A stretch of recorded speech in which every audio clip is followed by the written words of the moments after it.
करण कौन है? करण आया है कि नहीं आया? हाँ, तो बेटा ग्रुप में सेंड किया था आपने, ग्रुप में सेंड कर दिया करो।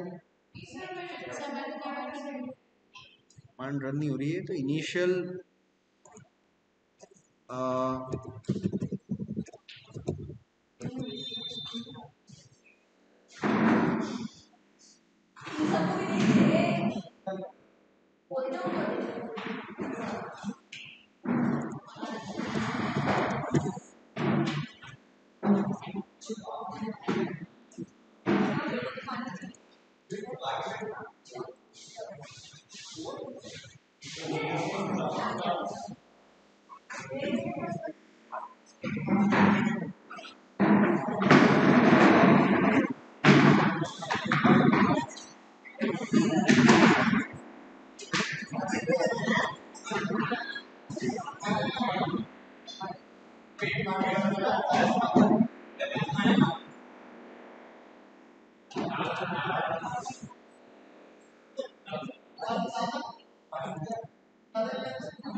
अब देखिए कल के असाइनमेंट में मैंने आपको बताया था कि आपको अपनी अपनी ब्रांच बना के कोड अपलोड करना है, जिसमें से आप देख सकते हैं मेन, मास्टर। मेन ब्रांच तो डिफॉल्ट कोई भी प्रोजेक्ट आप गिटअप पे क्रिएट करते हो मेन ब्रांच तो होती ही होती है।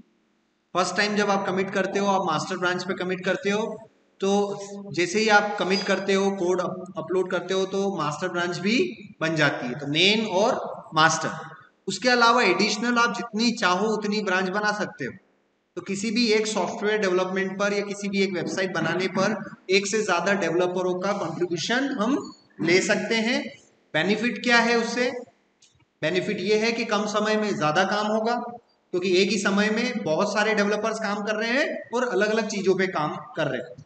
तो इसीलिए कंपनीज के अंदर सॉफ्टवेयर को मैनेज करने के लिए, उसके वर्जन्स को ट्रैक करने के लिए गिट का उपयोग किया जाता है। आप में से देखिए करण, करण कौन है? आ गया क्या करण? आपने अपलोड किया कल, है ना? तो देखो करण ने एक अपलोड किया और एक सुनील करोल ने अपलोड किया। तो इन्होंने अपनी ब्रांच बनाई, तो ब्रांच बना के अपना काम किया होगा और वो काम को जो है अपनी गिट हब पर इन्होंने अपलोड कर दिया अपनी ब्रांच से। तो इन्होंने जब अपलोड किया होगा गिट पुश ओरिजिन करण शर्मा करके जैसे इंटर किया होगा, तो करण शर्मा वाली ब्रांच हमारी गिटहब पर भी बन गई है और मैं अपने डैशबोर्ड पर देख पा रहा हूं कि हाँ करण ने 4 घंटे पहले ये जो है अपलोड किया था। चलिए देखते हैं अभी करण ने किया क्या था।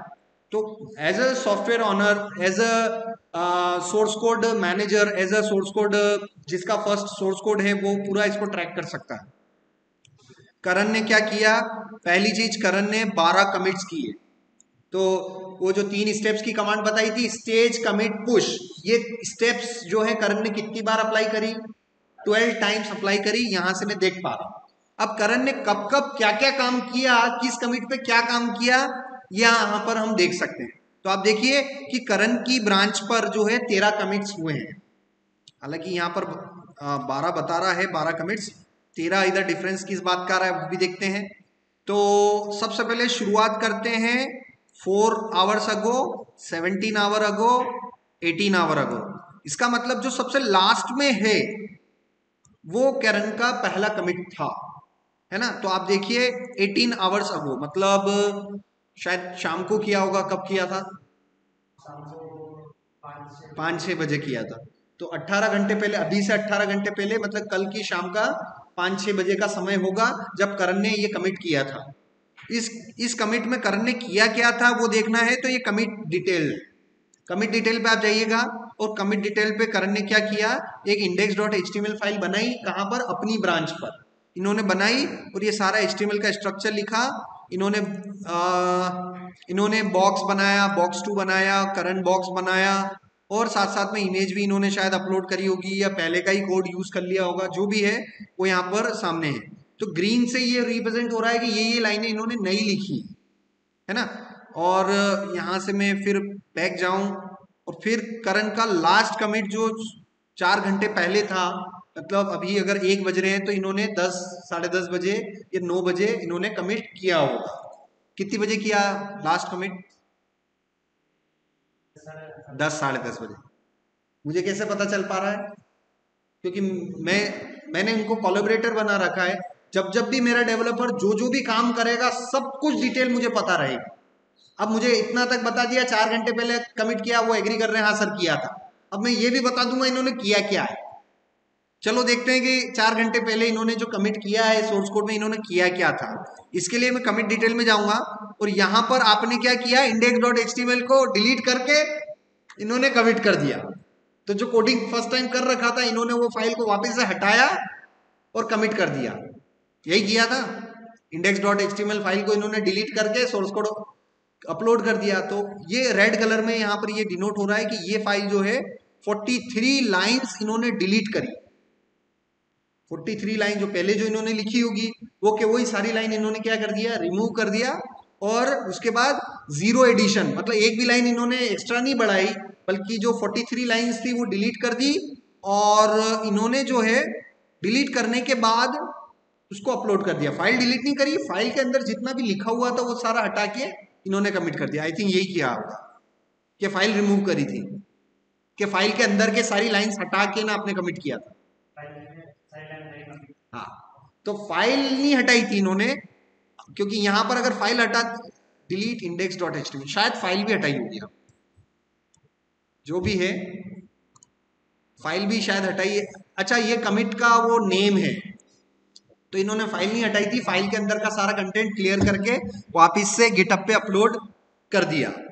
तो I think Karan very good, आपने असाइनमेंट अच्छी तरीके से कंप्लीट किया। क्लैप फॉर करण। बहुत बढ़िया, बहुत बढ़िया। अब देखते हैं सुनील। सुनील कौन है? सुनील करो। सुनील ने भी कमिट किया है। This branch has 4 commits. तो सुनील ने भी अपना असाइनमेंट कंप्लीट किया है और सुनील ने 4 कमिट किए। मतलब स्टेज, कमिट, पुश, ये वाली कमांड सुनील ने कितनी बार चलाई होगी? 4 बार चलाई होगी। तो चारों बार इन्होंने क्या क्या काम किया है सब कुछ डिटेल हम देख सकते हैं। चलिए देखते हैं। उसके लिए आप इस कमिट बटन पे क्लिक कीजिएगा। तो देखिए फर्स्ट कमिट आई थिंक एक ही कमिट किया है और पिछले 3 कमिट वो शायद मेरे ही थे। तो इन्होंने एक ही बार कमिट किया, वो भी 5 घंटे पहले। तो शायद 9 बजे, कितनी बजे किया था? 5 आवर्स अगो, है ना? 9 बजे किया था कमिट।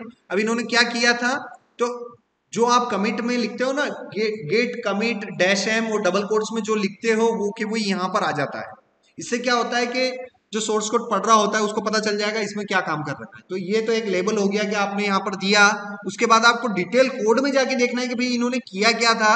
तो आप वो कमिट डिटेल्स पे आप जाइएगा। इन्होंने कौन सी लाइन हटाई मेरे कोड से, कौन सी लाइन इन्होंने ऐड करी। रेड कलर क्या डिनोट कर रहा है कि इन्होंने कौन कौन सी लाइनें हटाई हैं। तो ग्रीन क्या डिनोट कर रहा है, इन्होंने एडिशनल अपनी कौन कौन सी लाइंस ऐड करी हैं।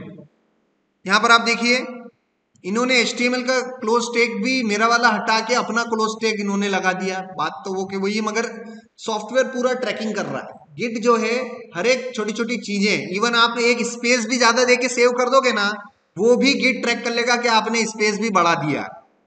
हर एक छोटी छोटी स्पेस भी आपका सॉफ्टवेयर जो है, गिट जो है टूल आपके सॉफ्टवेयर की कोडिंग को ट्रैक करेगा। ठीक है ना? सो आई थिंक ये है। तो हम W3C पे आपको जाना है, W3C स्कूल्स। यहाँ पर आप ट्यूटोरियल सेक्शन में जाना और सर्वर साइड के सेक्शन पे जाना और लर्न गिट, GIT, इस पर आपको जाना है। तो गिट एक्चुअल में है क्या? Git is a VCS, version control system. So Git is a VCS। VCS का मतलब वर्जन कंट्रोल सिस्टम। बेटा गिट इसलिए बहुत ज्यादा इंपॉर्टेंट है कि आप सॉफ्टवेयर डेवलपमेंट किसी भी लैंग्वेज में करो, जो आपकी फेवरेट लैंग्वेज है, चाहे डॉटनेट हो, चाहे जावा हो, चाहे पाइथन हो, नोड जेएस हो, चाहे आप डिजाइनिंग करते हो, चाहे कुछ भी करते हो, आपको अपना कोडिंग जो है, जो भी आप काम किया है उसको मैनेज करना बहुत जरूरी है। सोर्स कोड को आप मैनेज कहाँ कर अपलोड कहाँ करेंगे, बेसिकली github.com पर, मगर लोकल जितना भी ट्रैकिंग है वो गिट के थ्रू होता है। और गिट क्या है, एक वीसीएस है, वर्जन कंट्रोल सिस्टम है ना। तो गिट क्या है, एक वर्जन कंट्रोल सिस्टम है जो कि आपके सॉफ्टवेयर के डिफरेंट डिफरेंट वर्जन्स को मैनेज करता है। जैसे जितनी बार आप कमिट करोगे उतने नए नए वर्जन आपके बनते हुए जा रहे हैं। उसके बाद हम देखते हैं Git helps you to keep track of code changes. सही बात है कि गिट हमें किस बात की सहायता देता है कि आप अपने सोर्स कोड में क्या क्या चेंजेस कर रहे हो उसका पूरा रिकॉर्ड कौन मैनेज करके रखता है, गिट मैनेज करके रखता है। कब किसने क्या चेंज किया, ये सारी जानकारी कौन बता सकता है, गिट। अगर आपने अपना प्रोजेक्ट गिट को इनिशियलाइज कर रखा है, तो जब भी आप किसी प्रोजेक्ट पे काम करें, फर्स्ट टाइम आपको कोई नया प्रोजेक्ट मिला हो, सबसे पहला शुभ काम आपको ये करना है कि गिट पे जाके उसकी रिपोजिटरी बना दो और गिट को इनिशियलाइज कर लो और रिमोट कमिट वमिट करके उसके मैनेज करो। पर डे के कम से कम 1 से 2 कमिट आपको करने चाहिए, ये हैबिट आपको बनाना है ना। कई बार ऐसा होता है, डेवलपर क्या होता है, गिट इनिशियलाइज तो है मगर 2-2 3-3 दिन तक कमिट नहीं करते हैं और बीच में कुछ सॉफ्टवेयर की गड़बड़ी हो गई है, कुछ भी गलत कोड लिखने में आ गया तो पुराने वर्जन पे जाने में दिक्कत है। क्यों? क्योंकि आपने पुराने वर्जन सेव कर ही नहीं रखे। पुराने वर्जन कैसे सेव करते हैं हम, जब जब हम कमिट करते हैं तब तब आपके पुराने वर्जन सेव होते हुए चलते हैं। तो जब भी आप सॉफ्टवेयर कंपनी में जाओगे, अपना कोडिंग आप जो भी करते हो, दिन के कम से कम 2 कमिट तो करना ही करना है। एक लंच में आप कर लीजिए कमिट और एक शाम को ऑफिस से जाने से पहले आप एक कमिट कर लो। मेरी कंपनी में भी लोग काम करते हैं, वहां पर भी मैं सभी डेवलपर को बोल रखा है मैंने कि दिन के कम से कम मुझे 2 कमिट तो चाहिए ही चाहिए हैं। एक लंच में आप कमिट करो, सुबह 10 बजे आप ऑफिस आए, लंच करने से पहले जितना भी काम किया उसको आप कमिट करो और एक बार ऑफिस से जाने से पहले कमिट करो, ताकि कुछ भी गड़बड़ हो जाए तो कम से कम हमें पूरे दिन भर का नुकसान ना हो। जैसे मान लो दिन भर में आपने सिर्फ शाम को कमिट कर रहे हो, मगर कमिट करने से पहले कुछ गड़बड़ हो गई और आपका पूरा सॉफ्टवेयर चला गया, तो आपका पूरा दिन भर का नुकसान हुआ कि नहीं हुआ? क्योंकि आपके पास कमिट तो किया नहीं, तो वर्जन सेव ही नहीं होगा। वर्जन सेव नहीं होगा तो आप अंडू कैसे कर सकते हो? हम बोलते हैं ना अंडू कर लो, अंडू कर लो। तो गिट में अंडू क्या होता है? गिट में अंडू यही होता है कि पुराने कमिट्स पे आप जाके पुराने कमिट्स का काम आप रिस्टोर कर लो। तो कहने का ये मतलब है कि सॉफ्टवेयर कोडिंग के अंदर कम से कम दिन के आपको 2 कमिट करने चाहिए। So Git is use to collaborate on code. Git का उपयोग क्यों यूज किया जाता है? गिट का कोलैबोरेट ऑन कोड। तो कल आप में से 2 जनों ने कोलैबोरेट किया मेरे कोड पे, एक तो है करण और एक है सुनील। ये दोनों ही मेरे डेवलपर, इन्होंने मेरे कोडिंग पर कोलैबोरेट किया कि नहीं किया, है ना। इसी तरीके से सॉफ्टवेयर कंपनी में आप जाते हो, उनका कोई प्रोजेक्ट होता है और 1 से ज्यादा डेवलपर हायर करती हैं कंपनीज, और सभी डेवलपरों को मिल के किसी न किसी फीचर पे काम करना पड़ता है। तो आप सभी उस सोर्स कोड पे क्या करते हैं? कोलैबोरेट करते हैं, कंट्रीब्यूशन करते हैं। काय का कंट्रीब्यूशन? कोडिंग का कंट्रीब्यूशन। तो इसी कंट्रीब्यूशन को गिट की लैंग्वेज में क्या कहा जाता है? कोलैबोरेट करना। किस पर? कोड पे कोलैबोरेट करना। तो करण और सुनील ने कल मेरे सोर्स कोड पर क्या किया? इन्होंने कोलैबोरेट किया। और इन्होंने क्यों कर पाए ये कोलैबोरेट? क्योंकि मैंने इनको कोलैबोरेटर का इनविटेशन दिया, इन्होंने एक्सेप्ट किया, देन ये दोनों कोलैबोरेटर बने। आप सभी बने थे मगर आप में से किसी ने कोलैबोरेट नहीं किया। इन दो ने कोलैबोरेट किया, इन्होंने 2 ने अपनी खुद की ब्रांच बनाई, कुछ काम किया और गिट पर अपलोड कर दिया अपनी ब्रांच पर। ठीक है। सो गिट का उपयोग क्यों किया जाता है? सोर्स कोड कोलैबोरेशन में। What are the advantages? Source code collaboration में क्या एडवांटेजेस हैं? सोर्स कोड मैनेज हो सकता है, पहली बात। दूसरी बात बताओ फटाफट। एक सॉफ्टवेयर को बनाने के लिए 1 से ज्यादा लोग मिलके बना रहे हैं तो क्या एडवांटेज है? टाइम बच रहा है, कम समय में ज्यादा काम हो रहा है कि नहीं? सो टाइम सेविंग, टाइम अगर बचेगा तो प्रोडक्ट फटाफट लॉन्च होगा, फटाफट लॉन्च होगा तो आप फटाफट कंपनी उसको सेल कर सकती है, कुछ भी जो भी कंपनी के प्लान होंगे। तो जितना जल्दी सॉफ्टवेयर बनेगा, जितना जल्दी प्रोडक्ट बनेगा, उतना अच्छा कंपनी के लिए भी होगा। तो गिट के थ्रू कोड कोलैबोरेशन होता है। कोड कोलैबोरेशन से क्या होता है, प्रोजेक्ट की जो डिलीवरी है वो फास्ट होगी, है ना। तो ये चीजें आपको ध्यान रखना चाहिए। हर कंपनी में गिट यूज होता है। तो जिस आप ऐसी कंपनी में, आप बीसीए खत्म होने के बाद आप ऐसी कंपनी में सिलेक्ट हो गए हो जहां गिट यूज नहीं करते हो, तो उस कंपनी का स्टैंडर्ड नहीं है, वो प्रोफेशनल टूल्स यूज नहीं करती है। बहुत सारी कंपनी है, मैं खुद जानता हूं कुछ कंपनियों को जो गिट नहीं यूज करते, वो पेन ड्राइव यूज करते हैं। क्या यूज करते हैं? Pen drive. सुनील बोलेगा करो उसको, किसको? करण को, कि भाई वो अनिल सर का कोड देना, तो उसमें मेरे को भी कुछ काम करके सबमिट करवाना है। वो पेन ड्राइव देगा, पेन ड्राइव लेगा, बीच में वायरस शेयर हो जाएंगे, फिर अपना करके ना फोटो खींच के भेजोगे। वो सारा क्या है? अनप्रोफेशनल वर्क है। प्रोफेशनल वर्क क्या है? जो जो कंपनी, जो स्टैंडर्ड बनाए गए हैं सॉफ्टवेयर डेवलपमेंट में, कि आप अपना कोडिंग का कोलैबोरेशन करने के लिए एक टूल दिया गया है गिट। बस यही है कि उसकी कुछ कमांड्स हैं, कुछ स्टेप्स हैं, कुछ प्रोसीजर हैं, थोड़ा बहुत फॉलो करो और आराम से आप, हर कोई क्या कर सकता है, अपना सोर्स कोड का कंट्रीब्यूट कर सकता है। सबसे पहली command Git dash dash version होती है, जिसके थ्रू आप वर्जन चेक कर सकते हो गिट का कौन सा वर्जन है। और गिट का टूल भी आपने देख ही लिया होगा, गिट डैश एससीएम, ठीक है ना। गिट डैश एससीएम, ये सॉफ्टवेयर आपको मशीन में इंस्टॉल करना है। यहां से तो मैं देख के बता ही सकता हूं, 2.35.1 मेरा क्या है, वर्जन है।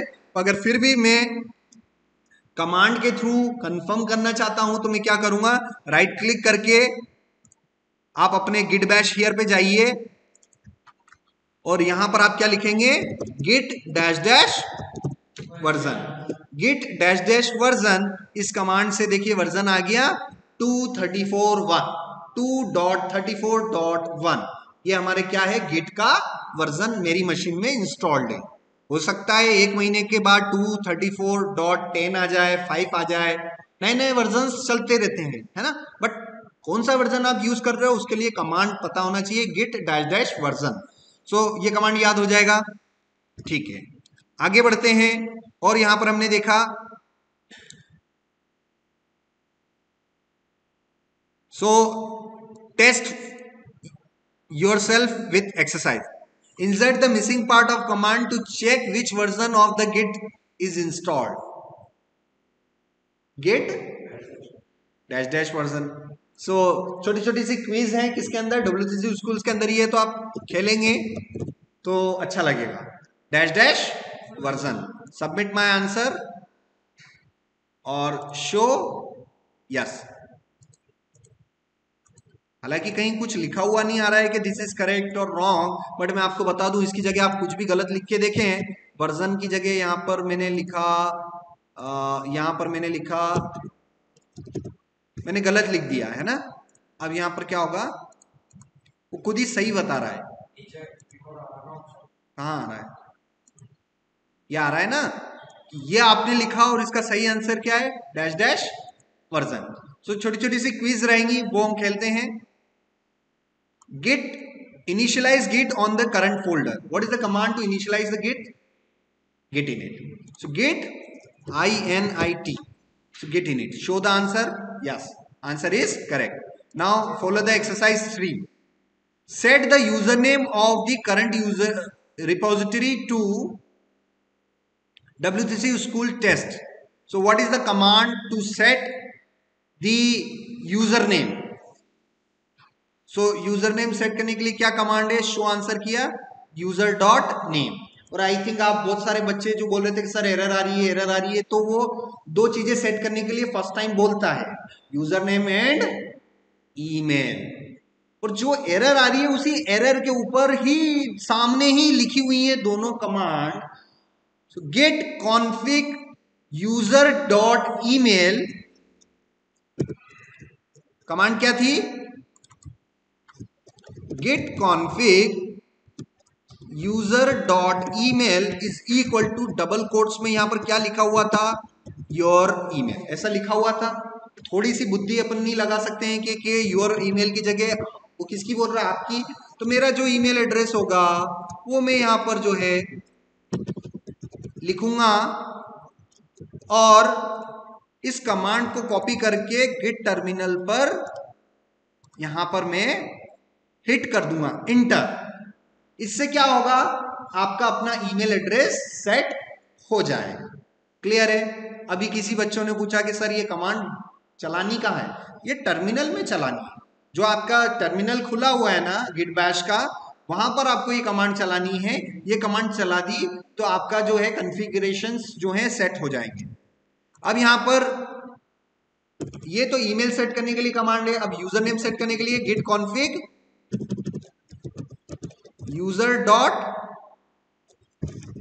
यूजर डॉट नेम और मेरा जो यूजर नेम था, जो भी मेरा यूजर नेम है, वो मेरा यूजर नेम मैंने कॉपी किया। ये पूरी कमांड मैंने कॉपी करी। आप चाहो तो डायरेक्टली यहां लिखो और ये कमांड मैंने यहां पर पेस्ट करी और इंटर कर दिया। उसके बाद आप स्टेज करें, कमिट करें एंड पुश करें। तो आप सभी बच्चों को पुश करते समय ये 2 एरर आई होगी कि वो सेट नहीं है, यूजर नेम सेट नहीं है, ईमेल सेट नहीं है। तो भाई वो सेट करो। तो दोनों की कमांड मैंने बता दी है। तो ये डबल कोट्स के अंदर आपको अपने अपने ईमेल एड्रेस और अपना अपना यूजर नेम लिखना। ईमेल एड्रेस तो आपको पता ही है। यूजर नेम कैसे पता करोगे? आप अपने डैशबोर्ड पे जाइए, गिट के डैशबोर्ड पे जाइए, गिट में लॉगिन करो। ये गिट में मैं गया और यहाँ पर आप प्रोफाइल में चले जाइएगा। ये साइंड एज अनिल डॉलर, ये यहाँ पर ही लिखा हुआ है, सामने ही है। ये किसी भी रिपोजिटरी पे क्लिक करो और यूआरएल पर ही आपको दिख जाएगा github.com/anil$/flipkart समथिंग। तो ये जो बीच में जो लिखा हुआ है यही आपका क्या है? यूजर नेम है। तो यूजर नेम भी आपको पता चल गया है, ईमेल भी आपको पता चल गया है। तो बस सेट ही तो करवाना है, उसको सेट करवा लोगे। अब शायद किसी को दिक्कत नहीं आनी चाहिए। उसके बाद अब ये हमने देखा। उसके बाद हम देखते हैं और क्या क्या है गिट के अंदर। उसके बाद new file, adding a new file. So यहां पर हमने न्यू फाइल ऐड किया और एक कमांड है एलएस गिट की कमांड नहीं है, ये लाइनक्स की कमांड है। और Linux operating system software developers के लिए बहुत इंपॉर्टेंट है, स्पेशली जो वेबसाइट्स बनाते हैं, जो डेवलपर्स वेबसाइट्स बनाते हैं, उनके लिए लाइनक्स ऑपरेटिंग सिस्टम की कमांड को पता होना बहुत जरूरी है। तो ये जो गिट का टर्मिनल है, ये आपका लाइनक्स की सभी कमांड को सपोर्ट करता है मोस्टली। जैसे एलएस का मतलब होता है लिस्ट करो। तो लिस्ट कर दिया उसने। लिस्ट करना मतलब बताओ कि कितनी फाइल्स अभी तक हमारे पास अवेलेबल है, कहां पर? /डेस्कटॉप पर। अभी मैं कहां पर हूं? /डेस्कटॉप पर। सो लाइनक्स में वो कमांड कौन सी है जिससे आप करंट वर्किंग डायरेक्टरी आप देख सकते हैं? That command is pwd। So यहां पर देखिए, जैसे ही मैंने pwd किया, so pwd is a Git command और Linux command, is a Linux command. So यहां पर मैं कुछ लाइनक्स कमांड भी मैं आपको बताना चाहूंगा जो कि फ्रीक्वेंटली यूज होती है। सो पहली कमांड वेयर वी आर।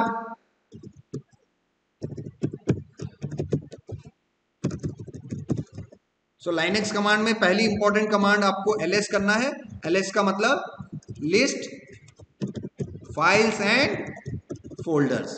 सो जब भी आपको कोई फाइल्स एंड फोल्डर्स देखने हैं, कहां पर? टर्मिनल पर। क्योंकि अगर आप टर्मिनल यूज नहीं करोगे तो आप ग्राफिकल इंटरफेस पे तो सभी दिखाई दे रहा है, मगर टर्मिनल पर चीजें किससे दिखती हैं या कुछ भी काम होता है किससे होता है? कमांड के थ्रू होता है। तो वो कौन सी कमांड है फाइल्स एंड डायरेक्टरी देखने के लिए लाइनक्स में? ls। सो आप करेंगे ls। तो ls में देखिए ये सारी फाइल्स एंड फोल्डर बता दिया इसने। तो जिनके आगे स्टार लगे हुए हैं वो फाइलें हैं और जिनके लास्ट में स्टार नहीं लिखा हुआ है वो फोल्डर्स हैं। इसकी और डिटेल कमांड बताऊं, ls-al। तो ये थोड़ी और एडवांस कमांड है। तो इसमें ये देखिए, इसमें पहला जो कैरेक्टर अगर d है, d फॉर डायरेक्टरी, डायरेक्टरी मतलब फोल्डर, और जिसका फर्स्ट कैरेक्टर डैश है वो क्या है? फाइल है। सो मैं दोनों कमांड यहां से मेंशन कर देता हूं। एक कमांड तो ls है, दूसरी कमांड ls-al AL है, A फॉर ऑल और L फॉर लिस्ट व्यू। मैं इसलिए आपको बता रहा हूं क्योंकि ये कमांड थ्रू आउट मुझे एज अ सॉफ्टवेयर डेवलपर मुझे बहुत ज्यादा काम में आती रहती है। जब मैं गिट इनिशियलाइज करूं या गिट से रिलेटेड कुछ भी काम कर रहा होता हूं तो ये कमांड्स मेरे को बार बार यूज में आती है। तो जो चीजें कंपलसरी हमें एज अ सॉफ्टवेयर डेवलपर की लाइफ में जो बार बार चीजें यूज में आती है वो आपको सीखना तो कंपलसरी है ही है ना। तो आपको पता होना चाहिए ए फॉर ऑल, एंड इसमें एल का मतलब होता है लिस्ट व्यू। इस ए का मतलब होता है all files with the list view command. So आप देखिए ls-al किया और ये सारी फाइल्स एंड फोल्डर्स बता दिया। तो देखिए यहां पर डैश लिखा हुआ है, ये फाइल है ना। तो इस तरीके से क्लियर हुई कमांड कुछ। तो लाइनेक्स की कुछ कमांड्स में आपको बताया।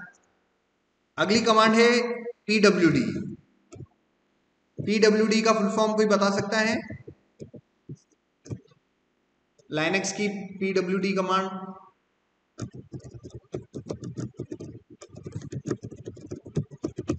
कोई बता सकता है इसका फुल फॉर्म क्या होता है? Present working directory.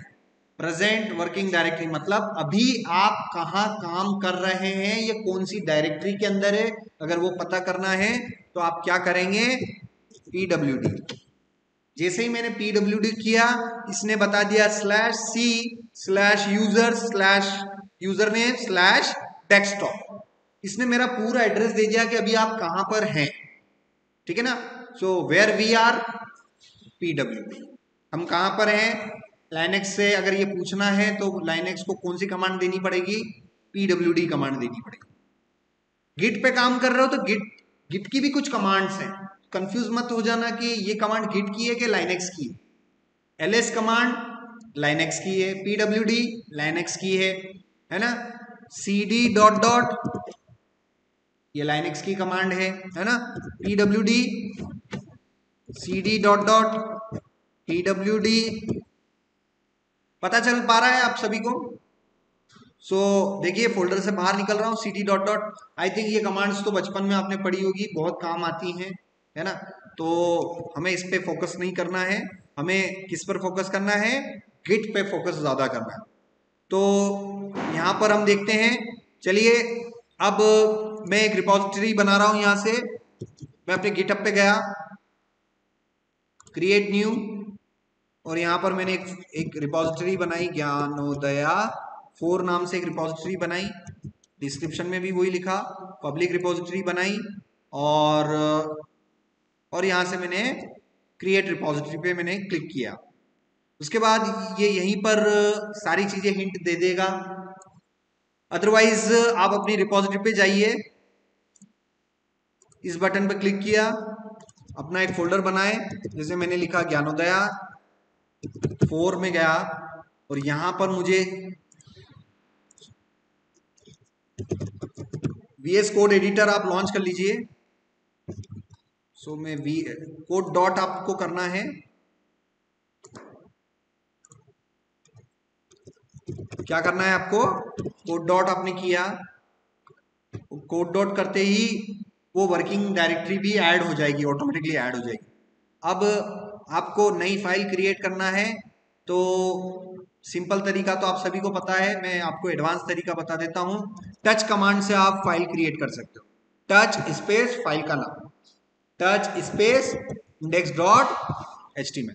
So write down the new command touch TOUCH space file का नाम। सो टच कमांड ये गिट की कमांड है कि लाइनेक्स की है? It is a Linux command. So कुछ कुछ ऐसी कमांड मैं आपको बताना चाहूंगा जो कि बहुत ज्यादा यूज में आती है। So how to create a file in Linux. So what is the command for that? Touch space file name. So मैंने क्या किया? टच स्पेस index.html, ठीक है ना। ये मैं शेयर कर दूंगा अभी, आप चाहें तो लिख सकते हैं, अदरवाइज कोई इशू नहीं है। तो ये मैंने यहाँ से मैंने टच कमांड रन करी और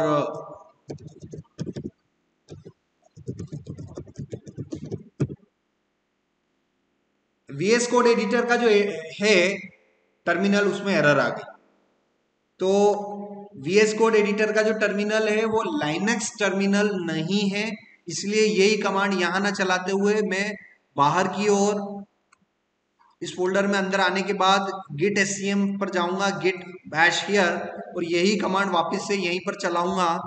तो आप देखना touch space index.html, वही कमांड bash टर्मिनल पे मैं चला रहा हूं।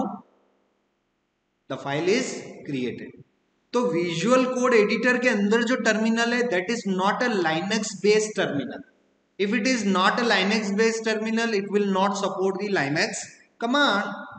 तो जो टर्मिनल Linux based नहीं है वो Linux की कमांड को सपोर्ट करेगा ही नहीं। मगर ये आप राइट क्लिक करते हो और git bash here आप करते हो, इस समय जो टर्मिनल चालू होता है ये this is purely based on Linux। You can call is as a Linux terminal. तो Linux टर्मिनल है तो pwd कमांड भी चल जाएगी, ls भी चल जाएगी और टच कमांड भी चल जाएगी, लाइनक्स की सारी कमांड चल जाएगी। ठीक है ना। तो ये हुआ।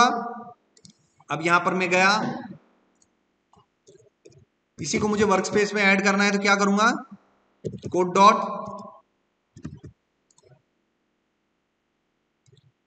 फाइल बन गई है, फटाफट गए और HTML:5 किया। बेसिक स्टार्टर कोड हम ले लेते हैं यहां से, HTML:5, ये बेसिक कोड आया हमारा। और ये हुआ। अब यहां पर जो है हमने कुछ div लिए, वेलकम टू ज्ञानोदया 4, और यहां पर मैंने लिखा ज्ञानोदया 4, सेव किया। अब टर्मिनल आपने यहां चालू कर दिया। अब हर महीने में ये बिल्ट इन टर्मिनल खराब नहीं है, कुछ कुछ कमांड्स जो अगर लाइनक्स बेस्ड कमांड है तो वो नहीं चल पाई, जैसे कि टच कमांड नहीं चल पाई। मगर इसका मतलब ये नहीं है कि गिट की कमांड भी नहीं चलेगी, गिट की तो चलेगी, है ना, कोई टेंशन वाली बात नहीं है। अब ये ज्ञानोदया 4 इज अ फ्रेश प्रोजेक्ट, है ना, ये आज से पहले मैंने कभी नहीं बनाया, अभी मैंने बनाया है। तो अब मुझे इसको गिटअप पे पहुंचाना है तो मुझे 3 स्टेप्स की कमांड फॉलो करनी पड़ेगी कि 5 स्टेप्स की फॉलो करनी पड़ेगी? 5 स्टेप्स की कमांड फॉलो करनी पड़ेगी, जिसमें सबसे पहला कमांड कौन सा है, गिट इनिट। आपको अपना गिट का इनिशियलाइज करो, रिमोट ऐड करो, स्टेज करो, कमिट करो और पुश करो। ये 5 स्टेप्स फॉलो करने पड़ेंगे। कब? First time. This is the first time, this is a fresh project which I had just created 10 minutes ago। मैंने 10 मिनट पहले जो प्रोजेक्ट बनाया है, फ्रेश प्रोजेक्ट है, और इसको मुझे गिटअप पे पहुंचाना है। 5 स्टेप्स की कमांड मुझे फॉलो करनी पड़ेगी। तो सबसे पहली कमांड क्या है, Git init. So the first command to initialise the project is Git init. So let me create the Git init command. मैं अभी इंटर नहीं कर रहा हूं, इंटर करने से पहले इसको साइड बाय साइड कर दूं।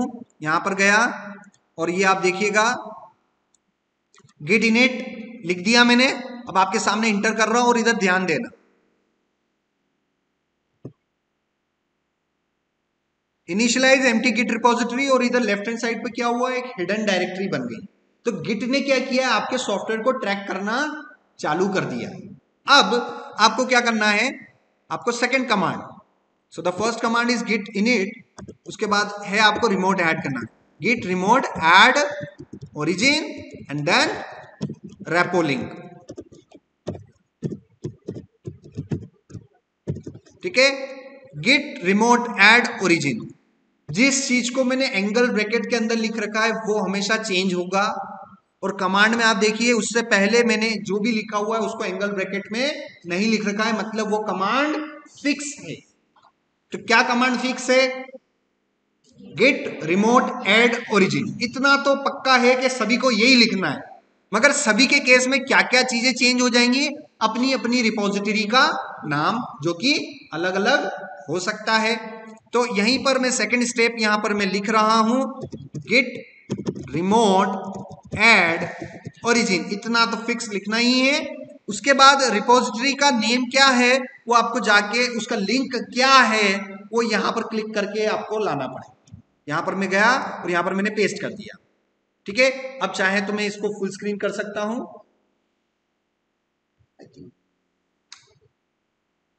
ठीक है, सो ये मैंने किया।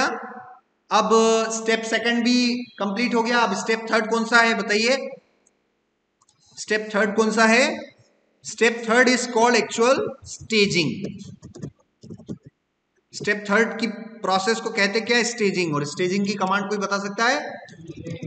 Git add dot. So third step पर क्या करना है आपको? गिट एड डॉट करना है। कर दिया है ना। उसके बाद स्टेप फोर्थ की कमांड बताइए आप। सो मैं इसको बोलूंगा स्टेप फर्स्ट, इस कमांड को बोलूंगा स्टेप सेकंड कमांड, इस कमांड को बोलूंगा स्टेप थर्ड कमांड, और ये कमांड होगी अब फोर्थ कमांड, जिसे हमें क्या करना पड़ेगा? गिट कमिट डैश एम और योर कमिट नेम। अब ये जो डबल कोट्स में मैंने योर कमिट नेम लिख रखा है, उसमें आप जो चाहे मर्जी पड़े वो आप लिखिएगा, मगर ऐसा कुछ लिखिएगा जिसमें आपने जो काम कर रखा है उसके बारे में कुछ लिख देना कि मैंने ये किया है, मैंने वो किया है। तो डबल कोट्स में आपको वो लिखना है। सो मैं भी अपना कमिट लिखूंगा गिट कमिट डैश एम, और डबल कोट्स में मैंने क्या किया है? I have just use the basic HTML5 code. I have just use the HTML basic 5 code, ये मैंने कमिट कर दिया। अब बताइए लास्ट कमांड कौन सी होती है? पुश करने वाली। पुश मतलब अपलोड करना, और पुल मतलब डाउनलोड करना, क्लोन मतलब भी डाउनलोड करना होता है। तो डिफरेंट डिफरेंट टर्मिनोलॉजी यूज होती है। तो पुश करना मतलब आपको अपलोड करना है। सो कमांड क्या हो गई? Git push origin. अब मास्टर की जगह मैं यहां पर लिखूंगा ब्रांच नेम, और मैंने उसको किस में लिखा? एंगल ब्रैकेट के अंदर git push origin branch name.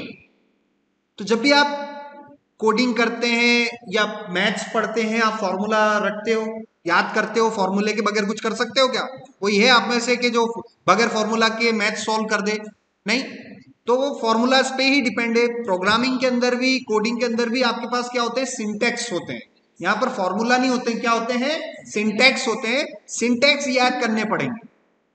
तो सिंटेक्स क्या याद करना है? लास्ट कमांड का सिंटेक्स क्या याद करना है सभी को? गिट पुश ओरिजिन मास्टर याद करना है कि Git push origin branch name. Branch name can be anything. Branch name क्या हो सकता है? कुछ भी हो सकता है। Git push origin main, Git push origin master, Git push origin Anil branch, Karan Rathore, Sunil, Git push origin Sunil. तो ब्रांच का नेम आप कुछ भी दे सकते हो। बट सिंटेक्स, अगर हमें सिंटेक्स ही याद करना है तो आप याद क्या करना है? Git push origin branch name, ऐसे आप याद रखिएगा तो आपको कोई भी दिक्कत नहीं आएगी। तो चलिए गिट पुश ओरिजिन, अब मैं क्या लिखूं? अब मास्टर लिखने की जरूरत नहीं है, आप किसी भी ब्रांच पे बनाओ। किस तो क्या अभी हम गिट पुश ओरिजिन किसी भी ब्रांच पे अपलोड करें, तो मैं मेरे नाम से अपलोड करता हूं, देखते हैं अपलोड होती है कि नहीं होती है, कि फर्स्ट टाइम मास्टर पे ही करना पड़ता है। This is all about observations. मैं ये मानता हूं कि जब भी मैं कोई चीज सीखता हूं ना, तो मैं चीजों को जो मेरे लिए भी नई नई होती है, मैं क्या करता हूं? मैं ऑब्जर्व करता हूं कि इस कमांड से क्या हुआ, इससे क्या हुआ, ये हो सकता है, ये नहीं हो सकता है, ये ऐसे करना पड़ेगा। तो आप कोई भी चीज नई नई सीखते हैं तब आप चीजों को गौर से ऑब्जर्व किया करो कि इस कमांड से ये दिक्कत आई, इससे ये हो गया, इससे ये नहीं हो पाया। तो वो चीजें आपको मेमोराइज हो जाएगी। क्योंकि मेमोराइज क्यों हो जाएगी? क्योंकि आपने बार बार किया है, उसको प्रैक्टिस किया है आपने, है ना। तो मैं अभी क्या कर रहा हूं कि एक ब्लैंक प्रोजेक्ट बनाया, लोकल मैंने इनिशियलाइज कर दिया, और मैं उसको फर्स्ट टाइम ही git stage commit and push कर रहा हूं, मगर अपनी खुद की कुछ ब्रांच पर। गिट पुश ओरिजिन अनिल, और एरर आ गया। एरर आया कि नहीं आया? तो फर्स्ट टाइम मास्टर ब्रांच से ही अपलोड करना पड़ेगा, अपनी कस्टम ब्रांच से फर्स्ट टाइम नहीं कर सकते। फर्स्ट टाइम तो मास्टर ही करना पड़ेगा। चलिए गिट पुश ओरिजिन मेन करके देख सकते हैं क्या? Git push origin main, again दिक्कत। तो गिट पुश ओरिजिन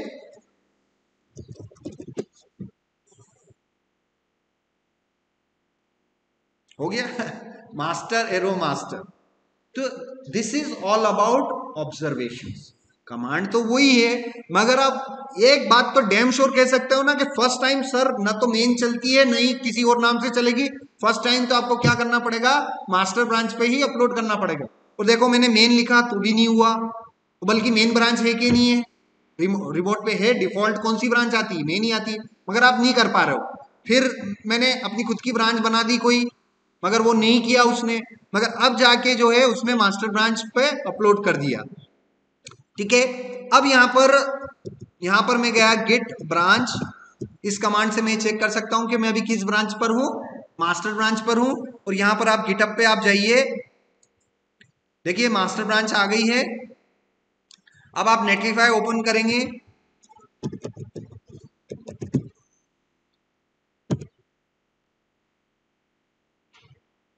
ये नेटलिफाई आपने ओपन किया, लॉगिन पे क्लिक किया। अब आपकी जो भी वेबसाइट जो भी आपने बनाई है आप डिप्लॉयमेंट करेंगे उसका। तो गिटहब का काम सिर्फ जो है सोर्स कोड को स्टोर करने का है और इंटरनेट पे लाने का, डिप्लॉय करने का काम नेटलिफाई का है। तो यहां से मैं गिटहब से लॉगिन कर रहा हूं। ये देखिए मैंने लॉगिन किया और आप देखिए ये कल के कुछ बिल्ड पड़े हुए हैं, ज्ञानोदया 3 करके ये पड़ी हुई है वेबसाइट, अभी भी लाइव है। आज मैं नई वेबसाइट बनाई, मैंने ज्ञानोदया 4 नाम से, या कोई नया प्रोजेक्ट बनाया मैंने। कहाँ पड़ा हुआ है वो, गिटहब पे उसका सोर्स कोड पड़ा हुआ है, तो मैंने गिटहब चूज कर लिया। अब यहाँ से मैं चूज करूंगा, सर्च करूंगा ज्ञानोदय नाम से, जितनी भी रिपोजिटरी हैं उन सबको सर्च करूंगा। ये सर्च करेगा, लिस्ट बताएगा, लिस्ट में से मैंने ज्ञानोदया 4 को चूज किया। उसके बाद मुझे उसकी ब्रांच भी चूज करनी पड़ेगी, मुझे बताना पड़ेगा नेटलिफाई को कि भाई सोर्स कोड एक्चुअल में पड़ा कहाँ पर है। तो मास्टर पे पड़ा हुआ है, मेन तो खाली पड़ी हुई है, मेन ब्रांच पे कुछ है क्या, नहीं है, कुछ भी नहीं है उस पर। तो मुझे यहाँ पर क्या चूज करना पड़ेगा, अपनी मास्टर ब्रांच, और कुछ नहीं करना है, डिप्लॉय साइट पर बटन पे क्लिक कर देवे और कुछ ही देर में आपका बिल्ड प्रोसेस चालू हो जाएगा। आंखों के सामने बिल्ड प्रोसेस चलते हुए नजर आएगा। कुछ ही क्षणों में, 1-2 मिनट में वेबसाइट आपकी लाइव भी हो जाएगी। ये द साइट इज लाइव, ये लिखा हुआ आ गया द साइट इज लाइव, इसका मतलब आपकी वेबसाइट इंटरनेट पर आ चुकी है और ये उसका एड्रेस है, वेलकम टू ज्ञानोदया 4 और ग्रेसियस इंपोर्ट 001 cce.netlify.app। ये लंबा चौड़ा नाम जो है मुझे तो समझ में नहीं आ रहा है, मुझे तो अपना खुद का कस्टम नेम देना पड़ेगा जो मैं याद रख सकूं। ज्ञानोदया 4 प्रोजेक्ट है तो नाम भी मैं क्या दूंगा, ज्ञानोदया 4.netlify.app, keep it simple. So domain name भी आप क्या कर सकते हो, कस्टमाइज कर सकते हो। डिप्लॉय में आप जाइएगा, डिप्लॉय सेटिंग्स में आप जाइएगा, डोमेन मैनेजमेंट में आप जाइएगा, एडिट में गए, एडिट साइट नेम, और यहाँ पर आपने दे देना है ज्ञानोदया 4 और इसको आपने सेव कर दिया। और आपका डोमेन जो है, अब जो पुराना वाला डोमेन जो जस्ट अभी 1 सेकंड पहले किया था वो अब इनएक्टिव हो गया है, अब वो एक्टिव नहीं है। अब एक्टिव कौन सा हो गया है, जो आपने अभी डोमेन चेंज किया है, किस नाम से चेंज किया है, ज्ञानोदया 4.netlify.app, है ना, ध्यान रखना।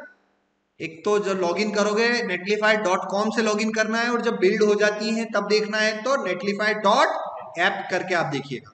वेलकम टू ज्ञानोदया 4 आ रहा है, आप सभी अपने अपने मोबाइल फोन में अभी चलते हुए चेक कर सकते हो कि ज्ञानोदया 4.netlify.app करोगे तो ये वेबसाइट लाइव आ गई है ना। तो ऐसे रियल टाइम में हम जब भी आप कोई सॉफ्टवेयर बनाते हो आप क्लाइंट को डेमो दे सकते हो कि सर आपका काम कर दिया है हमने, और ये आप चेक कर लीजिए, ये लिंक है। तुरंत वो आपका जो क्लाइंट है वो ऑस्ट्रेलिया में बैठा हो, अमेरिका में बैठा हो, इंग्लैंड में बैठा हो, कहीं पे भी बैठा हो, उसको तुरंत आपका, आपने जो काम किया है उसको एक्सेस मिल जाएगा कि नहीं मिल जाएगा, है ना। तो ये ऑनलाइन लाना काम को बहुत जरूरी है। इसमें आपके लिए गिट भी बहुत इंपॉर्टेंट रोल निभा रहा है। गिट क्या कर रहा है, आपका सोर्स कोड मैनेज कर रहा है, डिफरेंट डिफरेंट वर्जन्स मैनेज कर रहा है।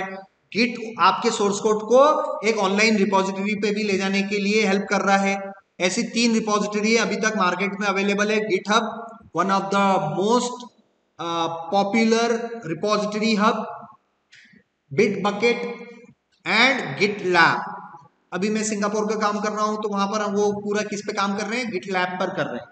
बट अगर आप गिटहब पे काम कर लिया तो बाकी सभी प्लेटफॉर्म वही है, कुछ भी अलग नहीं है, पर नाम चेंज है, तो थोड़ा बहुत डिजाइन अलग होगा, बाकी काम करने का तरीका सबका लगभग सेम ही है। कोई भी एक चीज सीख लो, पूरा सेगमेंट नया है, 10 ऑप्शन है, 10 में से सबसे पहले वो ऑप्शन चूज करो जो सबसे ज्यादा पॉपुलर है, सबसे ज्यादा डिमांड में है, वो सीख लोगे तो बाकी सभी आपको आ ही जाएंगे, है ना। अब आप बोलोगे सर हमने तो आज से पहले कभी सोर्स कोड अपलोड ही नहीं किया, तो वो बात अलग हो जाएगी।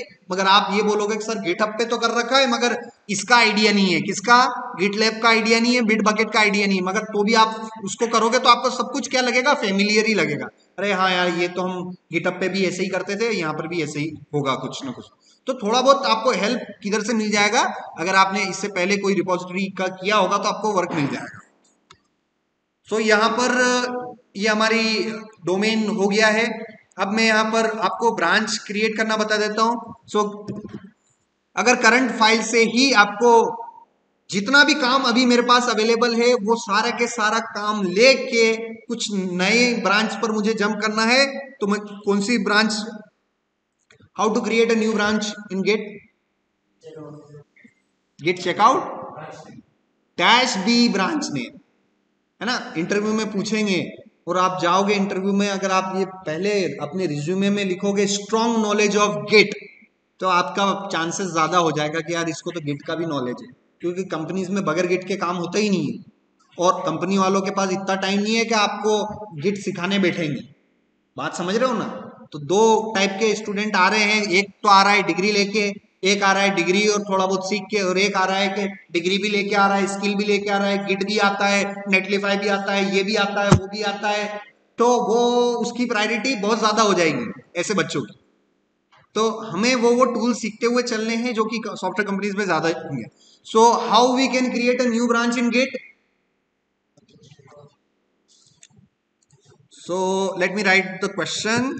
How to create a new branch from the current branch? मतलब जिस ब्रांच पर आप हैं उसी से आपको एक नया ब्रांच क्रिएट करना है। देखो दो प्रश्न हैं, एक तो नई ब्रांच बनाना, पर जिस ब्रांच पर आप हैं उसी ब्रांच से एक नई ब्रांच बनाना है, इनमें क्या फर्क है। नई ब्रांच बनाना मतलब ब्रांच तो बन जाएगी मगर उसमें कोई कोडिंग पहले से अवेलेबल नहीं हो, ये हो गया नई ब्रांच बनाने का मतलब। दूसरी बात ये हो गई भाई नई ब्रांच बनानी है मगर करंट ब्रांच से बनानी है, तो करंट ब्रांच पे जितनी फाइल, जितने फोल्डर, जो कोडिंग, जो कुछ भी है वो सारा के सारा कॉपी होके आपको अपनी नई ब्रांच पर चले जाए। आई दोनों में डिफरेंस में बात समझ में। आपको एक नई ब्रांच बनाने के लिए बोला गया है और एक करंट ब्रांच से नई ब्रांच बनाने के लिए बोला गया है, दोनों में जमीन आसमान का अंतर है। How to create a blank branch और how to create a new branch from the current branch अलग अलग है। तो मैं अभी ये चाहता हूं कि मैं एक ब्लैंक ब्रांच बनाना चाहता हूं। सो कभी भी कुछ डाउट लगे तो आप गूगलिंग कर सकते हो, how to create a blank branch in git. So this is one of the another question. So यहां पर हम कर सकते हैं, तो इसमें एक ऑर्फन गिट चेकआउट, चलो यहां पर मैं लिख रहा हूं how to create a blank new branch in git, git checkout dash orphan. Can anybody tell me what is the meaning of orphan. अनाथ, जिसके कोई माँ बाप ना हो, वो कौन है, ऑर्फन, इंग्लिश में ऑर्फन बोलते हैं। तो एक ऐसी ब्रांच जिसका कोई लेना देना ही नहीं, कोई किसी का वो नहीं है पेरेंट, तो आप क्या कर सकते हैं, उसकी एक ऑर्फन ब्रांच बना सकते हैं। तो चलिए मैं यहां पर एक ब्रांच बना रहा हूं, गिट चेकआउट। चाहे ब्लैंक ब्रांच बनानी हो या एग्जिस्टिंग से बनानी हो, चेकआउट तो लिखना पड़ेगा। गिट चेकआउट डैश ऑर्फन और new branch name. So new branch name में मैंने क्या लिख दिया, ब्लैंक ब्रांच, ठीक है। और git checkout dash dash orphan, है ना, डैश ऑर्फन नहीं है, वो क्या है, डैश डैश ऑर्फन। आया समझ में? सो हाउ, इंटरव्यू में पूछेंगे किस तरीके से ब्लैंक, बिल्कुल एम्प्टी ब्लैंक ब्रांच कैसे बनाओगे, तो ऑर्फन ब्रांच बनानी है। तो चलिए देखते हैं। सो मैंने ऑर्फन ब्रांच बनाया और इंटर किया। अब now I am confused on which branch I am on, मैं किस ब्रांच पर हूं अभी। How can I check that? Git branch, with the help of git branch you can check git branch. देखिए यहां पर ब्रांच नेम नहीं बता रहा है, ऑर्फन ब्रांच नेम नहीं बता रहा है। So how you can jump from an existing branch? git checkout then branch name. So git checkout master, so git checkout master किया, then आप git branch करें। अब मास्टर पे क्या आ गया, स्टार आ गया। समझ में आ रही है कुछ चीजें? चलिए अब मास्टर ब्रांच पे जितना भी कोडिंग है वो पूरा के पूरा कॉपी करके मुझे एक अनिल ब्रांच बनानी है। और अनिल ब्रांच पर मुझे कौन सी फाइल चाहिए है, index.html फाइल चाहिए। मतलब जो कुछ भी मेरा मास्टर ब्रांच पर अवेलेबल है वो मुझे अनिल ब्रांच पर भी चाहिए। तो मुझे क्या करना पड़ेगा, मुझे git checkout dash b and then branch name। तो how to create a new branch from the current branch. So यहां पर हम, उसका आंसर क्या है, git checkout dash b and new branch name। So new branch name, so this can be anything, so that's why I'm wrapping inside the angle bracket। जब भी कोई चीज एंगल ब्रैकेट में लिखी हुई है उसे आप क्या कहेंगे, ऑप्शनल। यहां मतलब उस पर कुछ ना कुछ वैल्यू आपको लिखनी है। सो यहां पर मैंने गया git checkout dash b and Anil branch, और यहां पर से मैंने गिट ब्रांच मैंने किया। और अब आप देखिए मैं कहां पर हूं, अभी अनिल ब्रांच पर हूं। क्या ये अनिल ब्रांच पर भी मैं इस index.html फाइल पर वर्क कर पा रहा हूं, है ना? देखिए अब यहां पर वेलकम टू ज्ञानोदय ज्ञानोदय ज्ञानोदय, मैंने 25 बार इसको क्या कर दिया, सेव कर दिया डुप्लीकेट करके। और इसी को मैं अगर आपको आउटपुट बताऊं तो वेलकम टू ज्ञानोदय ज्ञानोदय ज्ञानोदय कितनी बार आ रहा है, 5-6 बार आ रहा है। ये सारे चेंजेस मैंने किस ब्रांच पर किए हैं, अनिल ब्रांच पर किए हैं। ठीक है, चलिए अब मैं एक, ये चेंजेस मैंने मास्टर ब्रांच पे नहीं कर रखे हैं क्योंकि मेरा अभी पॉइंटर सिंबल कहां पर आ रहा है, अनिल ब्रांच पर आ रहा है। तो अब मैं जैसे ही अनिल ब्रांच से मास्टर पे वापस से जंप करूंगा तो आप मुझे बताइए मास्टर ब्रांच पे पहले क्या था, एक ही लाइन थी, वेलकम टू ज्ञानोदय। अब देखिए git checkout master, git checkout master जैसे ही मैंने जंप किया, और अब आप अपना इसी पेज को वापस से रिफ्रेश करेंगे। सो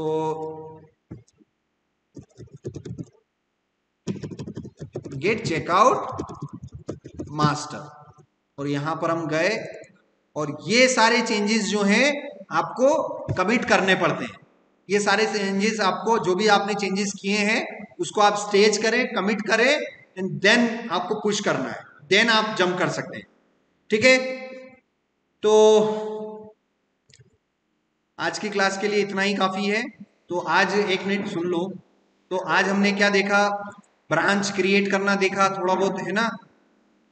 तो W3C स्कूल्स पे गिट के ब्रांच के बारे में है, कमिट के बारे में है, स्टेजिंग के बारे में है, कुछ कमांड्स हैं। तो इनकी 1 बाय 1 प्रैक्टिस करो, और 2-3 क्लासें और गिट से रिलेटेड होगी। और बहुत जरूरी है गिट का नॉलेज होना हर सॉफ्टवेयर इंजीनियर के लिए। मैं कहता हूं कि आज की तारीख में अगर किसी सॉफ्टवेयर इंजीनियर को गिट का नॉलेज नहीं है तो वो सही मायने में सॉफ्टवेयर इंजीनियर नहीं है। तो आप में से मैंने किसी को पूछा था कि आपके कोई रिलेटिव्स हैं जो सॉफ्टवेयर इंजीनियरिंग में है, उनसे आपने पूछा होगा कि भैया आप गिट यूज करते हैं, तो 99% लोगों ने बोला होगा हाँ गिट तो यूज करते हैं, उसके बगैर कोई काम नहीं होता है। तो इसका मतलब एक कंफर्मेशन हो जाएगा कि नहीं हाँ गिट यूज होता है डेफिनेटली। ठीक है ना? Okay, thank you.